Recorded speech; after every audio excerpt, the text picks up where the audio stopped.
So in the first couple years of mine and Kim's marriage, we had been wanting to have a child and trying, and after about 2 years of unsuccess, we probably figured something was going on and decided to go to the doctor. I started out with my OBGYN, and after a couple of times he figured out that I had severe endometriosis, stage 3, and told me that he definitely didn't think I would be able to get pregnant naturally, and he recommended an infertility doctor for us to go talk to get more information. He said that there was no way we were going to get pregnant naturally. We started with IUI, which is intrauterine insemination. We tried that 6 times and all of them failed. So after 2 years of doing the IUIs and not being successful on any of them, we now brought a third doctor into the scenario to consult us on the IVF, which is, kind of the last resort as far as any kind of procedures that are out there with assistance on getting pregnant. And it required that she take all different kinds of meds in order to make the procedure even somewhat successful, or to even give us a chance. That was a difficult time in my life because these hormones caused me to get extremely depressed, gain 40 pounds instantly. I was not in good health. I got high blood pressure.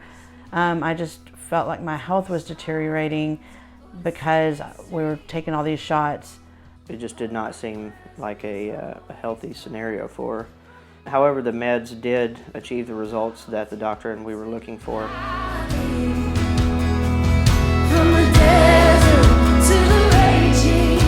We were super excited. We told all of our family, and we just knew that we were done with the infertility process, that this was going to be it. We started picking out clothes, picking out names. We were excited.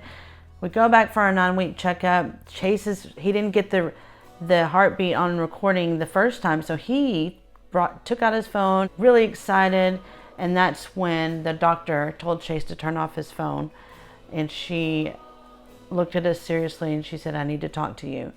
And that's when she told us we had miscarried.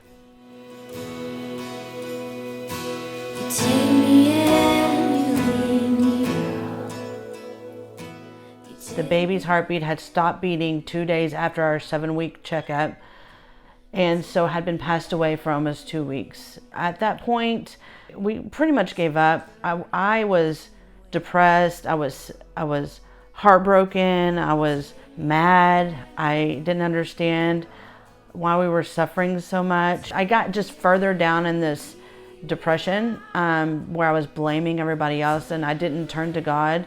I was invited to a women's conference by a friend, and I go to the mission conference, and I met all these great ladies, and they just loved on me and talked to me. And I remember them saying, if you have anything that you want to be prayed for, let us know. And so I walked over to Fatima, tears in my eyes. I'm surprised that she even could understand what I was saying because I was so upset.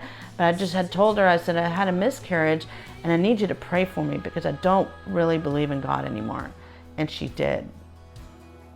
It was pretty much around the same time that, all these women in Mission Church were really latching on to Kim and just loving her through this, that Ezra kind of did the same thing with me. And he reached out to me one day and wanted to know if I wanted to go to lunch. And so we went and met for lunch one day during the week. And we just talked, and I shared with Ezra, me and Kim's story, just how all the ups and downs we've been through, our relationship with God, the fact that we were at a low point just because of the miscarriage and that our faith had been rocked. I expressed I was really concerned about Kim and her well-being just because I knew that the miscarriage had just weighed so heavily on her. And we had a great lunch, and afterwards, as we were leaving, Ezra, just grabbed me and said, "Hey, before we leave, do you mind if I pray for you real quick?" And that day in the parking lot, Ezra prayed for me and Kim, and just, was grateful that we were part of the church and reaching out to him, and he prayed a certain prayer that me and Kim would not only get pregnant, but would be pregnant naturally. I went home, I told Chase about it, and 2 weeks later, in June, we got a positive pregnancy test. At that time, we were nervous. We weren't sure if It was healthy, so we immediately went into the doctor to see how it was going, and everything was healthy. And 9 months later, we had Abigail Grace Price. Oh, your presence always covers me. Oh, your After the miscarriages and all of that, we believed that because of our past mistakes, that maybe God was punishing us or something, and it wasn't really until after experiencing all this with Abby and just the love of a child and the love of Mission Church that we really grew to know who God was and that He doesn't punish us for past mistakes, that there is grace and mercy. We just learned a lot throughout this process about ourselves, about God, and about church.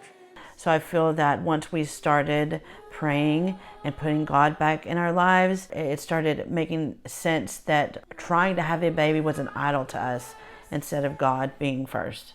A lot of the people that were part of this church had enough faith for Kim and I to get us through it, and they had faith whenever we didn't.